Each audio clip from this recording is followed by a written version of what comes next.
விலங்கு வெப்தொடருக்கு அப்புறமா விமல் நடிப்பில் உருவாகி இருக்கக்கூடிய ஓம் காளி ஜெய் காளி வெப்தொடர் சுட சுட தயாராகி ஜியோ ஹாட்ஸ்டாரில் வெளியாகி இருக்கு. இதில் புகழ், பவானி ரெட்டி, குயின்சி, கஞ்சா கருப்பு, ஜிவி குமார், திவ்யா துரைசாமி, ஷிவின் கணேஷ் ஆகியோரும் நடிச்சிருக்கிறாங்க. இந்த சீரீஸில் 5 எபிசோடுகள் வெளியாகி நல்ல வரவேற்பை பெற்றிருக்கு. ஓம் காளி ஜெய் காளி பார்வையாளர்களை கவர்ந்துச்சா இல்லை சோதிச்சுதா அப்படின்றத பற்றி தான் இன்றைக்கி இந்த வீடியோவில் நம்ம பார்க்க போகிறோம். தசரா பண்டிகையை கொண்டாடக்கூடிய நேரத்தில் நிறைமாத கர்ப்பிணி கிணற்றில் விழுந்துடுறாங்க. அந்த கிணற்றுக்குள்ளே சாமி வேடமிட்டு பூஜை செய்ய போகிறாரு விமல். பிடரியம்மன் கிணற்றில் கர்ப்பிணி கிடக்கிறத பார்த்து ஆச்சரியப்படுற விமல் அந்த பெண்ணை காப்பாற்றுறாரு. கிணற்றுக்குள்ளே விழுந்த பெண் யார், வனதேச கிராம மக்களுக்கும் அந்த கர்ப்பிணி பெண்ணுக்கும் என்ன சம்மந்தம், அவரை கொலை செய்யறதுக்கு வரக்கூடிய ரவுடிகள்லாம் யார் அப்படின்ற சஸ்பென்ஸ் கலந்த கதையோட இந்த வெப்தொடரை இயக்கி இருக்கிறாரு ராமு செல்லப்பா.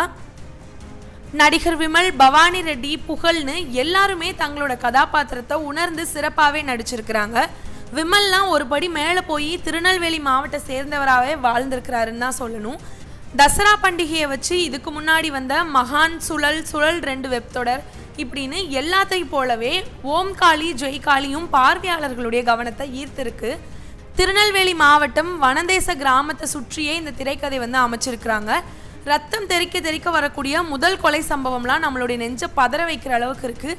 இந்த கதை 80களில் நடக்கிற மாதிரி எடுக்கப்பட்டிருக்கு. இயக்குனர் ஹரியோ இல்லை நெல்லையை மையப்படுத்தி வரக்கூடிய படங்களில் மக்களை ரசிக்க வைக்கிறதுக்காக எல்லை அப்படின்ற வார்த்தைகள் அதிகமாக இடம்பெறுறது உண்டு தான். ஆனால் இந்த ஓம் காளி ஜெய் காளி தொடரில் அது மாதிரி எந்த சித்தரிப்புகளுமே கிடையாது. மிக இயல்பாகவே யதார்த்த வாழ்வியலோட திருநெல்வேலி மக்களுடைய வட்டார வழக்க இயக்குனர் அப்படியே காட்சிப்படுத்தியிருக்கிறாரு. குறிப்பாக வில்லன் குடும்பங்கள் நாகர்கோயிலில் சேர்ந்தவங்களாக இருக்காங்க. அவங்க பேசக்கூடிய வழக்கு வட்டாரமும் கதையில் கூடுதல் பலத்தை கொடுத்துருக்குன்னு தான் சொல்லணும். கம்மட்டி படத்தில் சிறந்த நடிப்பை வெளிப்படுத்தியிருந்த மணிகண்டன் ஆச்சாரி பேட்ட படத்துலையும் சின்ன கதாபாத்திரத்தில் நடிச்சிருந்தார். அதுக்கப்புறமா தமிழில் சில படங்களில் நடிச்சிட்டு வந்த அவர் ஓம் காளி ஜெய் காளியில் இவர் வரக்கூடிய ஒவ்வொரு காட்சியுமே நமக்கு ஈரக்கொலை நடுங்க வைக்கிற அளவுக்கு இருக்குது. குமரவேல் சாந்தமான முகம், மிரட்டக்கூடிய பார்வையாக வில்லத்தனமாக கச்சிதமாக செஞ்சுருக்கிறாரு. எம்எல்ஏவாக வரக்கூடிய பவன் பயந்த சுபாவம், அதே போல் பெண்கள் மேலே வரக்கூடிய சபலம்னு மிக சாதாரணமான ஒரு நடிப்பை வெளிப்படுத்தியிருக்கிறாரு. வழக்கமாக அவரோட கதாபாத்திரம் மிரட்டக்கூடிய வில்லத்தனமான எதிர்பார்ப்புகளை தான் நம்ம எதிர்பார்ப்போம். ஆனால் வித்தியாசமான ஒரு கதாபாத்திரமாக இப்போ நமக்கு இது தெரிய வரும். காத்தாடியாக வரக்கூடிய சீமா, கூத்தரா வரக்கூடிய RS பாலாஜி ஆகிய 2 பேருமே மிகவுமே சிறப்பான பங்களிப்பை தந்திருக்காங்க. ராஜதுரை கிட்ட இருந்து தப்பி போகக்கூடிய நிலாவை கண்டுபிடிக்க வனதேசம் தேடி போகிறாங்க காத்தாடியும் கூத்தரும். மல்லிகா அப்படின்ற பேரோட அந்த கிராமத்தில் இருக்கிறத கண்டுபிடிக்கிறாங்க. அதுக்கப்புறமா நிலாவுடைய குழந்தைய கொல்றதுக்காக திட்டமிட்ட நேரத்தில் அவங்களுடைய மகளுடைய நிச்சயதார்த்தம் நெருங்கி வருது.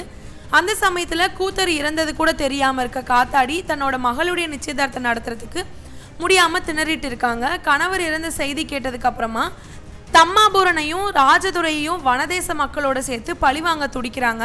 இப்படி ஒவ்வொரு காட்சியிலுமே இரவுக்கே பயம் தரக்கூடிய அளவுக்கு நடிப்பை தந்திருக்கிறாங்க காத்தாடி சீமா. ஓம் காளி ஜெய் காளி தொடர் முழுக்கவே குயின்சியை சுற்றியே தொடர்ந்து இருக்குது. நிலாவா நடிச்சிருக்கக்கூடிய குயின்சியும் அவருடைய காதலனும் அவங்களுடைய அண்ணா கிட்ட இருந்து தப்பிக்க முயற்சிக்கிறாங்க. அப்போ நிலாவுடைய காதலன் எரிச்சு கொல்லப்படுறான். அதுக்கப்புறமா வனதேச மக்களோட நிலா மல்லிகா அப்படின்ற பேரில் தன்னோட மகளோட வாழ்ந்துட்டு வராங்க. இவரை சுற்றியே கதை நகர்றதால அதோட ஆழம் என்னன்றதை முழுக்க புரிஞ்சுக்கிட்ட குயின்சி பலமான ஒரு நடிப்பை கொடுத்துருக்காங்க. குலசேகரப்பட்டினத்தில் இருக்கக்கூடிய காளி அம்மனுக்காக தசரா எடுக்கக்கூடிய கிராம மக்கள் விரதம் இருந்து எப்படி தங்களோட காணிக்கையை செலுத்துகிறாங்க. விமல், புகழ், தங்கதுரை ஆகியோர் வேஷம் கட்டிட்டு ஆடக்கூடிய காட்சிகள் பார்க்கும்போது நேரில் பார்க்குற ஒரு அனுபவத்தையே நமக்கு பரிசாக கொடுக்குற மாதிரி இருக்குது. முதல் 2 எபிசோட்கள் முழுக்கவே தசரா விழா எதுக்காக நடத்தப்படுது அப்படின்னும் முத்தாரம்மன் கோயிலில் சிறப்பு வரலாற்றை மக்களுக்கு புரிய வைக்கக்கூடிய முயற்சியாக இருக்கக்கூடிய விதத்தை பாராட்டலாம். கிராம பெண்ணுக்காக வரக்கூடிய பவானி ரெட்டி தன்னோட காதலனை கடம் பிடிக்கிறதுக்காக கையிலேயே தாலியோட வலம் வராங்க.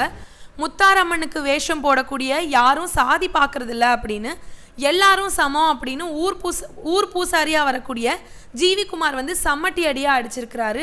முடிஞ்ச வரைக்கும் தன்னோட கதாபாத்திரத்துக்கு ஏற்ற நடிப்பையே அளிக்க முயற்சிருக்கிறாரு. 40 வயது ஆனாலுமே கூட திருமணமாகாமல் இருக்கக்கூடிய கஞ்சா கருப்போட கதாபாத்திரம் சிரிப்பறைகளை நமக்கு ஏற்படுத்துது.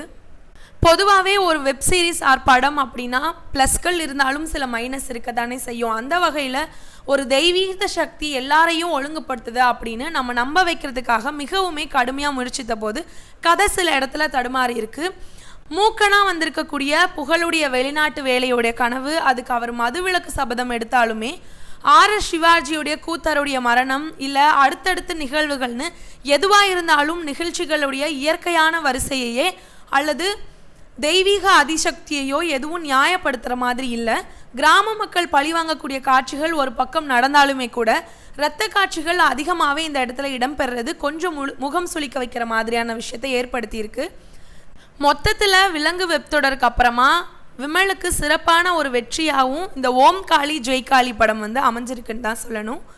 இந்த ஓம் காளி ஜெய் காளி வெப் சீரிஸ் குறித்து உங்களோட கருத்துக்களை மறக்காமல் கமெண்ட் செக்ஷனில் பதிவிட்டுருங்க. அப்படியே இந்த வீடியோவுக்கு ஒரு லைக் பண்ணிவிட்டு மறக்காமல் தமிழ் ரிப்போர்ட்ஸ் சேனலை சப்ஸ்கிரைப் பண்ணிடுங்க. நன்றி.